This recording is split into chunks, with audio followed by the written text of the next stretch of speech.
Assalamualaikum warahmatullahi wabarakatuh. Welcome to my individual video presentation HGR 499 Chapter 1 Fruit and Seed Development. Let me introduce myself. My name is Nur Aisha Nadia binti Ramli from Group A3802402D. My entry number is 202514208C. So here, this is my table of content. I will explain in this video about fruit and seed. The first, what is a fruit, fruit type, seed structure, seed component, seed development, and germination types. Let's get through for my first slide about fruit. What is a fruit? A fruit developed from a mature ovary of a flower after fertilization.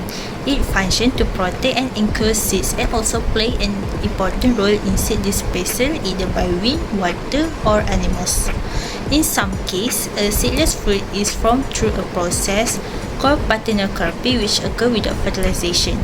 In botanical terms, a fruit is a rib ovary of a flowering plant that contains seeds.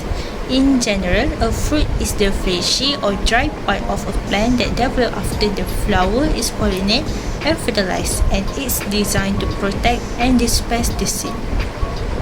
Next, we have four types of fruit. The first one is simple fruit, second aggregate fruit, third multiple fruit, and the last false fruit or accessory fruit.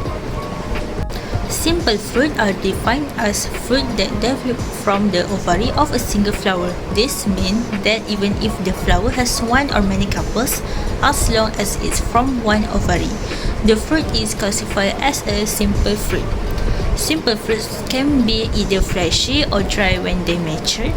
For example, a plum is a fleshy simple fruit, while a walnut is a dry simple fruit. Next is aggregate fruit. Aggregate fruit are formed from numerous carpels of a single flower. This means that one flower has multiple ovaries, and each ovary develops into a small fruitlet. These fruitlets then join together to form one whole fruit.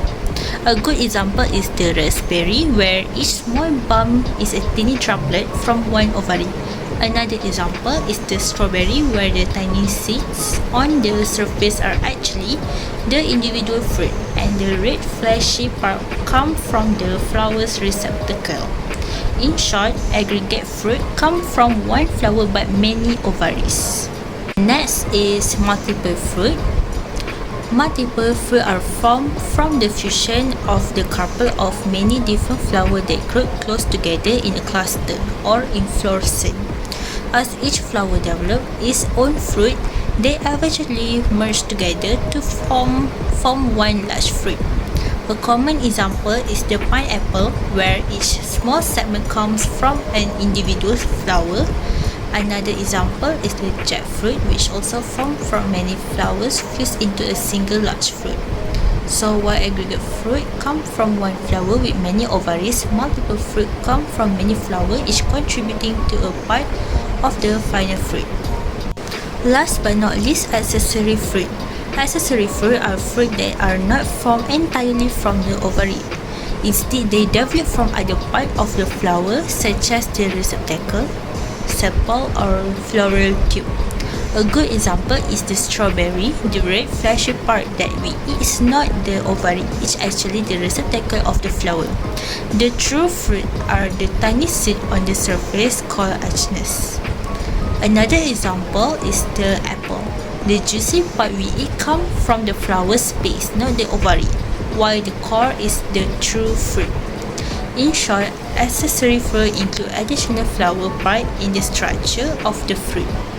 Next slide, I will explain about seed.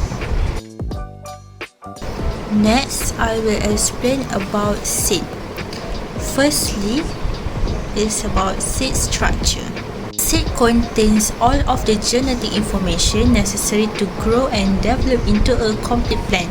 It is a mature ovule that includes an embryo, a storage reserve tissue such as endosperm or cotyledon, and a protective outer covering known as the seed coat. Seeds serve as the sexual reproductive unit in plant, allowing them to reproduce and continue their life cycle. Next, seed component. A seed has three main parts that each play an important role in plant development. First, we have the embryo. This is the miniature plant inside the seed. When the right conditions are present like water, warmth and air, the embryo will start to grow into a new plant.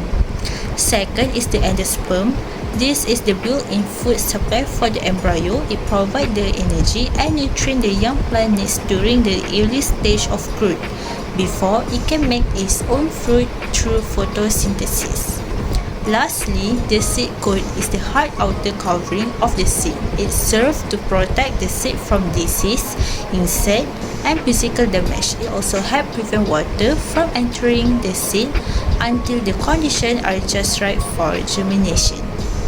For the other part of seed, cotyledon is a specialized seed leaf that stores food for the developing seed. It provides nutrients to the young plant and it can make its own fruit through photosynthesis. Next, the epicotyl is a tiny shoot above the cotyledon from which an entire above ground shoot system including stem and leaf develop. Next, the hypocotyl is the stem of a germinating seedling located below the cotyledon but above the root. It helps push the seed leaf above the soil and connect the root system to the shoot system. Next, the radicle is the embryonic root of the seed and is the first part to emerge during germination. It grows downward and forms the primary root that enter the plant and absorb water and nutrient. Lastly, the plumule is the young shoot inside the seed that grow upward and develop into the plant stem and leaf, forming the shoot system. Next is seed development.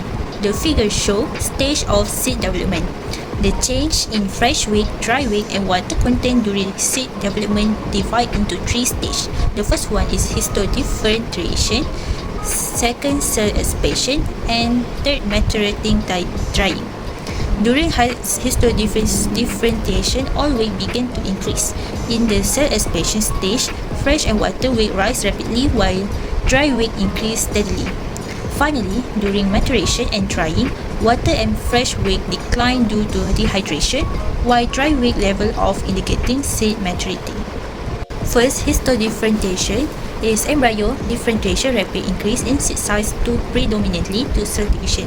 Next, cell expansion, especially largest increase in seed size for deposition of food reserve. Lastly, maturation drying is dramatic loss in seed fresh weight due to water loss. Next, I will explain about seed germination.